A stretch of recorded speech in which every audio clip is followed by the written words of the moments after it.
All right. Welcome to That's Good Broncos podcast. First podcast in a long time. We've got Denver Broncos football to discuss, Will. That's right. I am jazzed. That's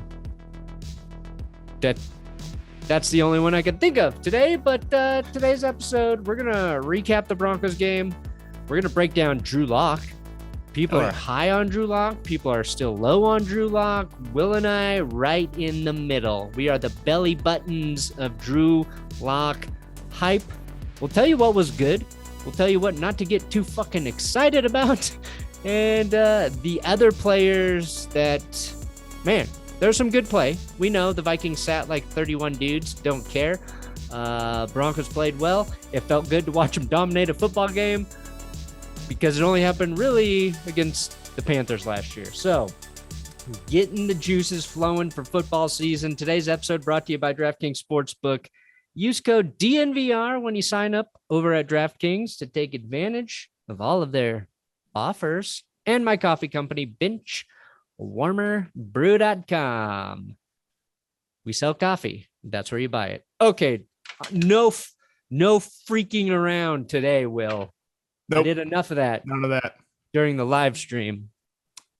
No goofing. We were goofing off a little bit. My Wi-Fi goofed off. I apologize for that. Yeah. But luckily I had the game on cable too, so I had a little backup, and I got to see a lot of good things happen.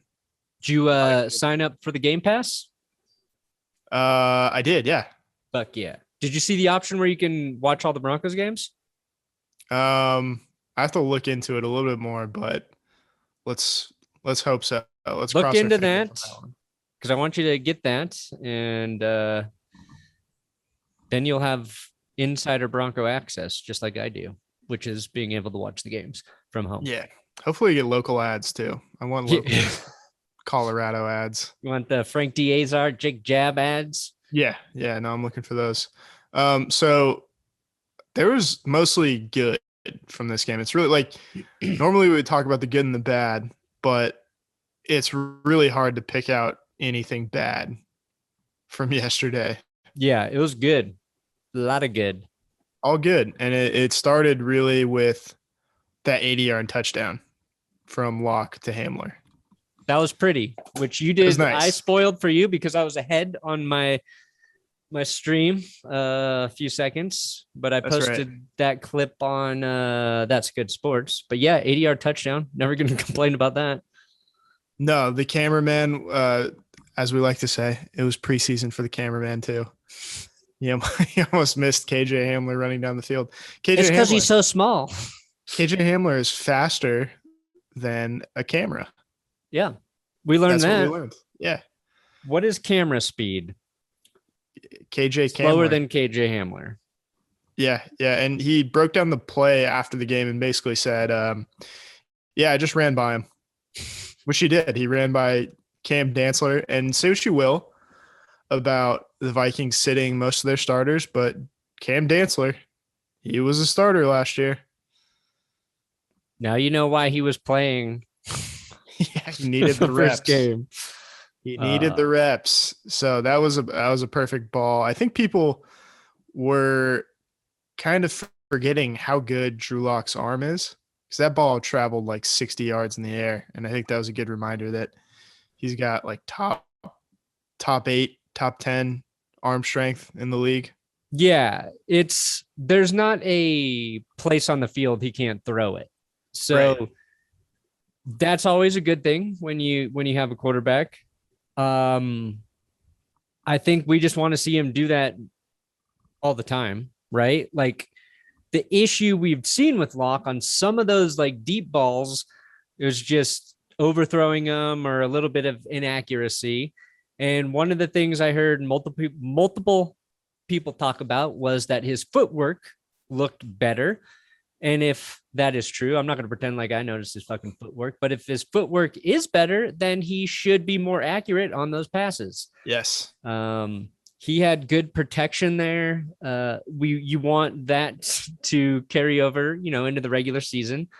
I think it won't be quite as good, but And I don't know how, because KJ Hamler, he just looked like he was open every play. So like Locke's first two passes, big passes, were both to KJ. So yeah, like that's exactly what you want to see. Drew Lock went out against lesser competition and looked really good. And you should be happy about that. You should be excited about it. You can keep it in context, knowing that that's not going to happen in terms of like the level of competition in the regular season. But I thought like his best throw was the one to Jerry Jeudy, where Jeudy got wide open in the middle. And what I liked about that play was the pocket was kind of coming in. I don't want to say collapsing, but it was coming in tight around him. He stepped into the pocket with traffic, which is something we've seen Locke kind of struggle with.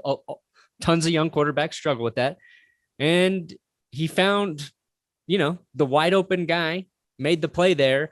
And if Locke gets good at stepping into the pocket and trusting like he's going to have that second there to let his receivers finish their routes and know where to go with the ball, then more of that will be a very good sign for Locke. And that was, looking back, obviously I didn't rewatch the game, but I thought that was one of his better throws on the day. Yeah, that's true. And we found out if you just give the ball to Jerry Jeudy in space, he's going to do like ridiculous things every time he touches the ball. Yeah. Which a lot of yak on that play too.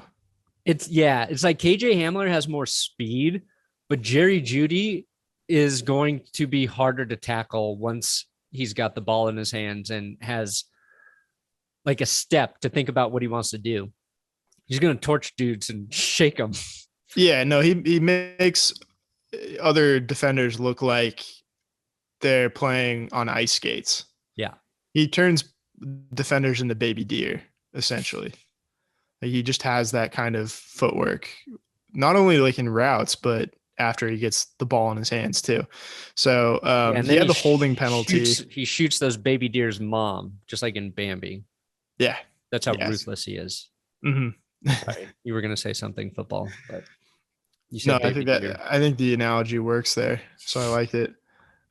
He had a holding penalty that erased the Javonte Williams touchdown. Javonte Williams looked really good. He and Royce Freeman both looked really good. Oh yeah, I wanted to talk about that. About there.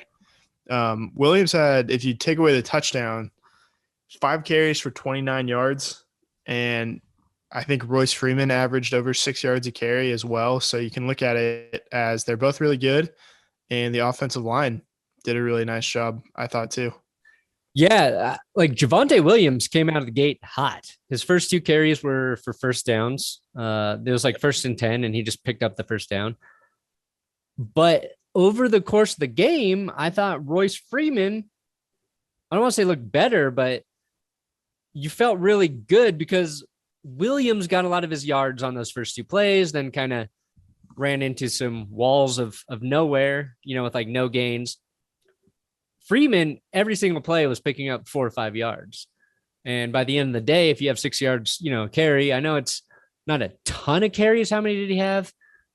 I want to say 6. Well, they said only 5. Interesting. 5 carries for 33 yards. So I guess he had a long of an 18 too. Maybe I'm wrong. But either way, like the running back depth is going to be solid. Sucks we didn't get to see Mike Boone play.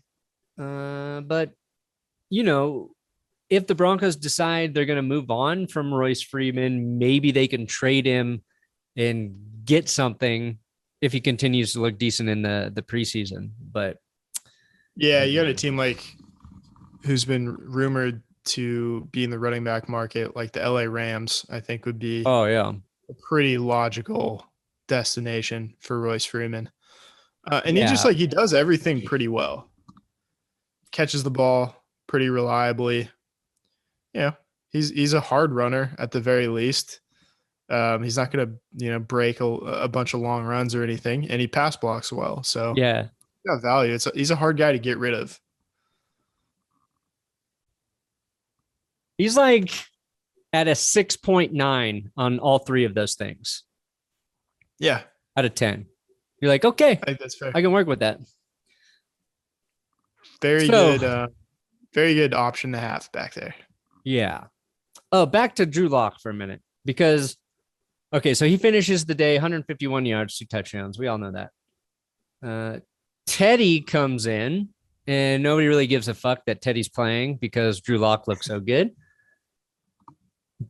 But if I were going to like compare the two quarterbacks and what I thought Teddy did well, and some people probably criticize him for this, is Teddy looks like he knows where to go with the football more quickly.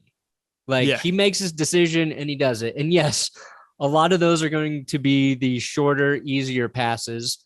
But like just watching them both play, and I'm not saying one is better than the other necessarily. You want a mix of both, really. But Teddy, I thought he looks like a guy who's been in the NFL longer than Drew Lock and gets rid of the ball quickly. And that can be extremely effective to help you win games. Lock, he was better getting rid of the ball. I'm not saying he was holding on to it for ages. Anybody compared to Jeff Driscoll looks pretty good at that. But like trying to compare the two because they both played well. Like Bridgewater didn't put up, crazy. Well, he had a QB rating of 144. Lock was perfect, 153.3, but 74 yards, a touchdown for Teddy, got his work done. And, like we've been watching all these guys in practice or listening to people talk about them, but against the Vikings second stringers, they look good. They both look good. So we'll see more next week against Seattle, but I feel better this week about the Broncos quarterback situation than I did last week. I thought it was kind of the best case scenario for what you want to see out of both quarterbacks. And obviously, best case scenario, Drew Lock is better than best case Teddy Bridgewater. Yeah. It's just a matter of which one are you going to get more consistently. And I'll say about Bridgewater, not spectacular, not going to wow you very often, but he takes what the defense gives him every single time. Yeah. And whether or not that, that's good enough to win, it might be with this team. But if you can get play like Drew Lock gave you in the first quarter of that game, I think it raises the ceiling for that team to a completely different level. And they both Teddy threw had touchdowns. a rushing touchdown called back too. He did. Yeah, he did. And both guys are like sneaky. Like their instinct isn't to run, but they both can move to pick up first downs with their legs. Yeah, that's true. I saw someone point out that Lock looks a little bit bigger this year. Oh yeah, I saw that too. Put on a little bulk, which might, little girth, might equal a little bit of durability. Let's hope. Two of the he's got to stay healthy. Two quarterbacks that aren't the most durable. No, historically. But they have a good third stringer as well in Brett Rippon. Yeah, so Brett Rippon and Grip It. What you'll live with Drew Lock, you'll live with some mistakes, some turnovers. If he's throwing 60, 70, 80-yard touchdowns, like once a week. That big explosive play, it's not just that it's a touchdown. It shifts momentum. It shows that your offense can score any drive. Like it does so much for your team if you can pick up those giant fucking touchdowns, which feels like one of the things this offense has lacked. I mean, even the fucking Super Bowl year felt like it lacked those big, long touchdown plays. But yeah, I'll live with some like growing pains of Drew Lock if he's bouncing back and answering with, big plays like that. And even what Jerry Jeudy had one of the longest passing or receiving plays last year. It was that against the Raiders? Kind of like a short pass, 92-yard touchdown. Yeah. Like that's not even on Lock to do that. But if you get like your receivers to break things like that, when we used to see Demaryius Thomas turn those bubble screens into 60-yard touchdowns, if the offense just can do one or two of those a game, it changes everything. And you'll live with Lock maybe throwing a pick here or I don't know. He's pretty good at not taking sacks. So let's just say like a couple 3-and-outs that you don't want to see over Teddy being maybe safe through the whole game and not taking enough of those chances. So I thought that's a good point that you brought up. Yeah. And they both, I wanted to mention too, they both threw touchdowns to Trinity Benson in the red zone. That's what we so call it. They converted a lot in the red zone outside of the first drive. Benson had 4 catches, 36 yards, pair of touchdowns, one from each quarterback. And you mentioned interceptions earlier. Huge interception in this game. Patrick Surtain, pick 6 on Jake Browning. That was such an exhilarating play. Oh my God. That you made a video out of it. I did. Fuck YouTube, man. Like, I got that video up so fast. Put the clip in there, reacted to it. It's not perfect. It's a decent reaction video. That shit should have been living in all the YouTube feeds across the world. Should be trending. But yet it just performs like any other one of my videos. I'm like, ooh, if I get this up quick, because Will's internet died, I'm like, I really don't want to do the second half live stream of this game. Let me just pop this video out. Thought I would have 100,000 views on this shit. No, just like all the other ones. But it doesn't take away from the fact that Patrick Surtain got me excited on that play. And it's not just because it was a pick 6. It's like the way he performed it. He read the quarterback, broke on the route, picked off the ball, he looked like Aqib Talib. You know what I mean? He did. He looked so much like Talib. I think it was Konigsberg who tweeted out, like, if you squint, you see a little bit of Talib and Surtain. Oh, yeah. And I think that's pretty spot on. He looks like he's like Talib with a little bit more filled out. In the pants? In the pants. Yeah. Also in the torso. But yeah, he jumps the route like Talib. He's physical. He's really long too. Yeah. Talib was always a long, lengthy looking corner. Yeah. He was 6'1", but he looked like he was like 6'3" out there to me, Aqib Talib, because he'd always go up against like the big receivers. And right. It didn't really look like he was much smaller than him. Unless it was like a giant tight end or some shit. Yeah. So that was like, he had a pass breakup and then he jumps that, I guess it was an out route, kind of a lazy out route by Jake Browning. And we talked about in a video earlier this week, if Justin Fields comes out and looks really, really good, immediately Broncos fans and the team itself are going to get ridiculed. Kind of what happened, even though, we can debate this, how impressive Justin Fields was against. Yeah, it's the same story with Locke. Like, they both look good. Right. Like, it's like, yeah, they should. They are supposed to against that kind of competition. But Patrick Surtain coming back and picking off a pass and scoring a touchdown in his first ever NFL action, it cooled that off a little bit. Yeah, because like you look at his pick 6, say that's a regular game against a good quarterback. Good quarterback probably doesn't make that throw or probably doesn't stare down his receiver. If he does throw in that direction, maybe a little bit more away from the defender, you know what I mean? Like a savvy quarterback kind of knows. I still think if a good quarterback made that throw, maybe he doesn't get the pick 6, but he played that well enough where he breaks up the pass in that situation. You know what I mean? Like, and that's the difference too, between being an average quarterback and a really good one. You just a half a second better, or you look off the defender, just glance him off. Like, it's close, but his other pass breakup was impressive too. What's that? The line between a good quarterback and a bad quarterback is so thin, and I think that's one of the things you learn in the preseason. It's not like the line between being a good podcast and a bad podcast. No, you listen to this and miles. Yeah, they're not in the same ballpark. Hey, listen to but damn it, they show up every week. They show up.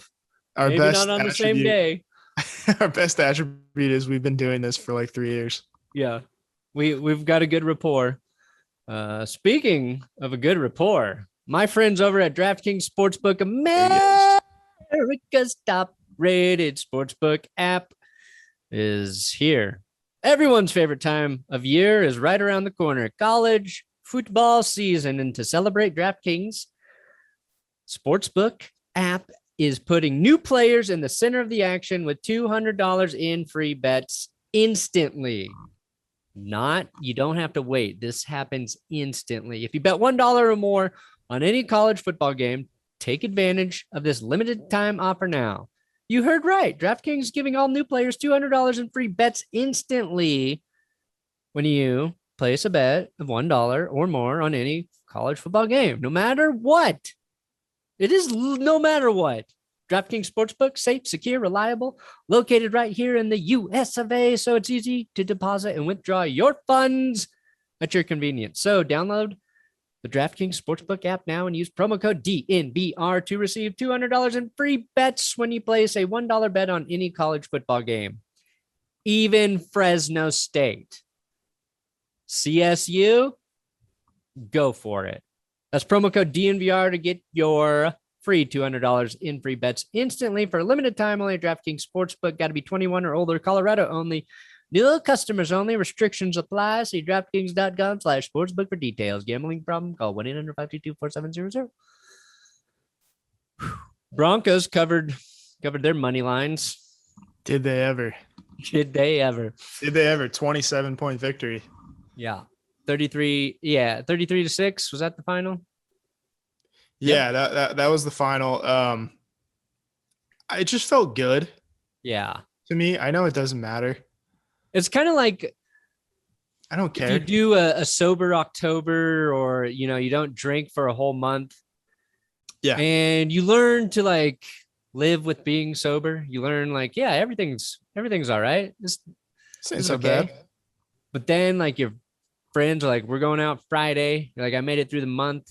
I'm gonna have some whiskey. And you're like, man, wetting my whistle. This feels pretty good. Are you describing your weekend? I mean, that's every weekend. I look forward to Friday every weekend. Fair enough. Yeah. That's my what routine. it felt like. As long as I keep it to that 1.5 whiskey drink, I'm all right. And I did last night.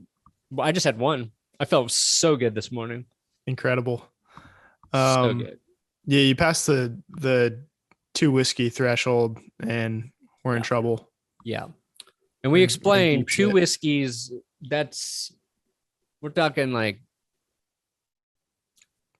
these are like 3 or 4 finger pours counting as 1 whiskey. These are large glasses. Yeah. I have small fingers, so figure it out. Figure out how much. If you can guess exactly how many ounces of whiskey I drink when I have my whiskeys, you win. Free t-shirt? Free Benchwarmer brew. Yeah, we still got to get your college shirt. Yeah. I found a pretty decent Oral Roberts shirt. Oh, okay. So I'll send that to you. And then we have to inform the person who actually paid for that shirt. Yeah. We're going to have it in time for the next college basketball season. We swear to God, we'll get it by then. Yeah. We'll do it today. We swear to God. Any other players you wanted to talk about? I noticed Justin Stranad, who we talked about in our last podcast. He looked nice. He had 3 solo tackles. And then people were talking about Caden Stearns, who broke up a near touchdown pass from Kellen Mond in the end zone with a nice stick on the receiver. So I think those 2 guys basically, for all intents and purposes, Stranad's a rookie, Stearns is a rookie. It's good depth at the very least. This team is so poised to be a good football team if they just get solid, consistent quarterback play. Yes. We can't stress it enough. Solid, consistent quarterback play. The supporting cast is there. And say what you want. That's a There's a lot of Elway's guys in here. It's your new GM coming in and looking like he might have had, solid draft. And yeah, they put the team there to support the QB. So not every organization can do it. You look at this team specifically if Justin, and I like to say Stranad instead of Stranad. Say it however you want. Because I feel like there's going to be some sort of nad joke at some point. But anyway, if he, say, becomes starter opposite Alexander Johnson, like, where are you looking for weaknesses on this team? Like, people would point to linebackers on defense. It would maybe be like edge rushing depth at that point, Yeah, maybe. And you have a guy who your third edge rusher had 8 sacks last year. Yeah. Yeah. I mean, I could do a bold take and say the Broncos edge rushing situation is their biggest weakness. And that's just because Von Miller's coming back from injury. Like, we don't know. We got to see him play. Bradley Chubb's been very good at times to mostly like pretty good. Like, I would like to see a lot more out of Bradley Chubb this season. So, but even then, like, you just assume the edge is going to be good because you got Chubb and Vaughn there, even though that duo has had a lot of injury hiccups through the years. So yeah, you start to nitpick, and that's a good thing. So yeah, the depth looks solid. And I think Stranad's like a key piece of that defense, maybe being, top 5 this year. Talk about that top 5. Great linebacker play from 2 linebackers. I think anything below top 5 has to be kind of a disappointment. A little bit. I mean, I don't want to split hairs if it's top 6, That's cool too. It's funny. I was messaging with Ryan. Oh, what's his last name again? Oh, Ryan Roxy. Literal rock star. Played guitar with Alice Cooper. No way. Got his own thing going. He's a Raiders fan, and we shoot the shit a lot via DMs. And he's like super cool. It's like crazy, like that he's a fan of the show. But he just like messaged me the other day about the Broncos and the Raiders. Like, oh God, like, are we going to be competing for, the bottom of the division again? Like, what are your thoughts? Like, the Broncos and the Raiders kind of have the opposite problem. Like, the Raiders, pretty sure you got a pretty good quarterback in Derek Carr, but they, for the life of them, can't put a good fucking team around Derek Carr. Broncos might have the good quarterback this year. This is not a reflection on this year, but the Broncos have struggled mightily to put the quarterback there. But if you talk to Broncos fans every year, like, there's a lot of good players on this team. Like, last year was injuries, so forget about it. But that's like the best way I could kind of describe the difference between the Raiders and the Broncos. It's just the exact opposite problems. And as crazy as it sounds, like, I feel good about the Broncos maybe rectifying that somewhat this year. So I do. Yeah. I don't want to, I'm knocking on wood right now. Yeah. Let's find some wood here. But for you, I have a good feeling. I feel better. I have a good feeling about this year. And again, I think next week is a much more important game. I think you'll see stiffer competition from Seattle. It'll be like just a better look at maybe where the Broncos are at. And yes, the Vikings, they sat a million fucking guys, but it's not like the Broncos had all of their starters out there. You know what I mean? Cortland Sutton still not out there. I don't think Patrick. Noah Fant suited up. You got Alberto's not going to be back for a while. Miller, Chubb didn't play. Like, there's a lot of guys. What's that? Dalton Reisner. Yeah, there's a lot of their guys that weren't playing either. So you got to remember that. Oh, and I saw Vic Lombardi tweet. It was a zoomed in screenshot of the touchdown pass that went to Jerry Jeudy, and you couldn't really tell if Jeudy dropped it or not. Like, the defender definitely got his arm in there, which we talked about when we were streaming. but the screenshot was of the ball bouncing off the defender's arm. So he's like, Vic was like, we can put to rest the debate on whether Judy messed this up or not. So thank you, Yeah. Vic. Good Lord. That was annoying. Yeah. I mean, you can make a case he needs to be a little more physical on those routes, but he needs to break that guy's arm in that situation. Yeah, he needs to karate chop that arm down. Why not? Ugh. Yeah, just judo chop that thing. First thing I would teach my wide receivers, how to break the defender's hands and arms. If you're Drew Lock too, you can throw that pass a little further. You can lead him a little bit more. Yeah. Also an option.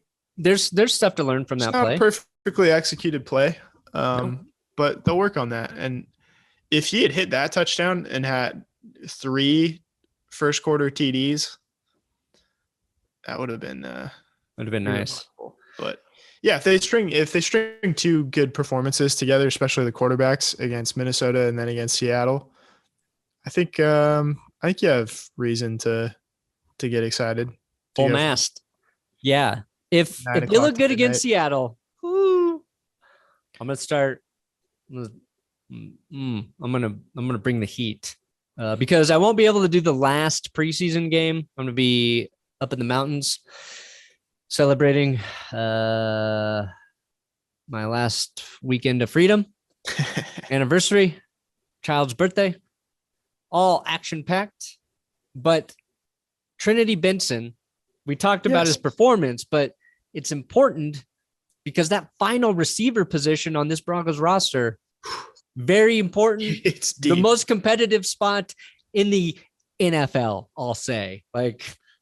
Yeah, maybe. Yeah, there's a lot of talent there. Yeah, let's say he makes the roster. Whose spot does he take? Is it Cleveland? Deontay Spencer kind of makes sense. Yeah, it's one Spencer's of those. Probably a better returner at this point. One of those 3 guys, are on the bubble. Yeah, right. So the next 2 games, if he puts together any kind of performance that matches what he did against Minnesota, it's a lock. He's been playing well all preseason. And this is, he spent the last 2 years on the practice squad. Yeah, this is his time. It's a good story. It's like he's just been getting better. Yeah, that's what that's like the things you want to see. It's what a practice squad is for. And I kind of just want to say one more thing about that, and it's not really related to this game at all, but just watching a lot of preseason games and having the announcers talk about, near the end of the games at the fourth quarters, how these guys don't get any reps really in practice in training camp. And so they don't really know what they're doing. It's the greatest argument of all time for why the XFL or the USFL or whatever should come back in spring, because it's just it seasons those players, and it's going to improve the quality of preseason, of the regular season, and it's going to churn out a lot more competent depth in the NFL. So we need that. And guess who looked good today? PJ Walker. PJ freaking Walker, man. XFL superstar, slinging it for the Panthers today. And I saw a couple, clips of him doing his thing, and I was eating lunch, and I had that exact thought. I was that's why I'm really bummed that the XFL won't be back until 2023 now. Jesus. It's just a great opportunity for guys like that to get another chance in the NFL. And your point about them getting more meaningful reps there, that's huge. I think the other thought I had is how long before the XFL makes enough money where you're really good in the XFL and maybe you can make a little more money in the NFL, but you decide to just stick in the XFL because the money's good and you're going to dominate. You know what I mean? You're the best quarterback or the best receiver in the XFL. Pond. Yeah. Yeah. It's interesting. It's worth considering. Yeah, I want a developmental league back. Like you watch the NBA and you have players like Chris Middleton, who was the second fiddle on a championship team this year, and Pascal Siakam, who was the third fiddle on a championship team a couple years ago. Siakam. And those guys were both in the D League, G League, whatever it was at the time. And it's like, why can't we have that? Yeah. I want that so bad. It's great. It's great, like human interest, and it's good for the sport. Yeah. No, I never thought about like the reps those guys are not getting, which makes it tough. That's why the end of these games look so messy. Yeah. Just like they don't matter. Like they might matter if we can put together some players who know what they're doing. Yeah. It's not their fault either. And tomorrow, Will and I on That's Good Sports will have our rookie quarterback power rankings. That's right. Going through all the film. We're going through the all 29. That's how deep we're digging for this shit. Yeah, we're actually gonna put two all 22s next to each other, create the all 44. The all 44. Will Justin Fields be number one? You'll have to watch and find out. Trey Lance, Mac Jones, Trevor Lawrence. Who's going to be the worst? None of them are that bad. Yeah, I got to watch through Trey Lance. He's the only one I haven't watched his highlights, all his plays or whatever. I'm trying to think who I liked the most. Ooh. Trey Lance had a pretty sweet touchdown throw, and then outside of that was. Yeah, he rushed for one. Like, oh no, that's Fields. Fields rushed for one. I thought they all looked like rookies. Let's just put it this way: they all looked like freaking rookies. Fields man. Looked really lost on his first two drives, and then obviously figured it out later. But this is me, not even as someone whose team didn't draft Justin Fields. Calm down, Chicago fans. Calm down. Yeah. I had a nice. They've never had a good quarterback, so they want to lose their minds. But yeah, relax. They've been deprived for a long time. Relax. His best series was the field goal he led right before halftime. Yeah, I would agree. 2-minute offense, did all the he didn't do anything crazy. You know what I mean? He just he checked down to the guy that was close to the sidelines a few times, made one, solid throw to get to the team in field goal range, and they scored. Like, that's like the shit you're looking for. Trevor Lawrence took some sacks. Not even saying they're his fault. He's just gonna have to get used to that shit in Jacksonville. Trevor Lawrence is about to learn how hard it is to play with not a good offensive line.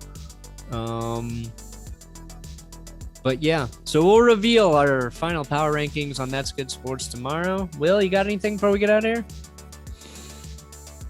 Got another podcast coming this week. We'll try to stream week 2 a little bit more successfully.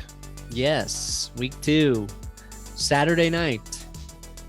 What better way to spend your Saturday night? It's gonna be a long weekend for me, but I will be there on the stream We'll because if John Elway can play his entire career without an ACL, I can show it for the fucking live stream, baby. Good night. And good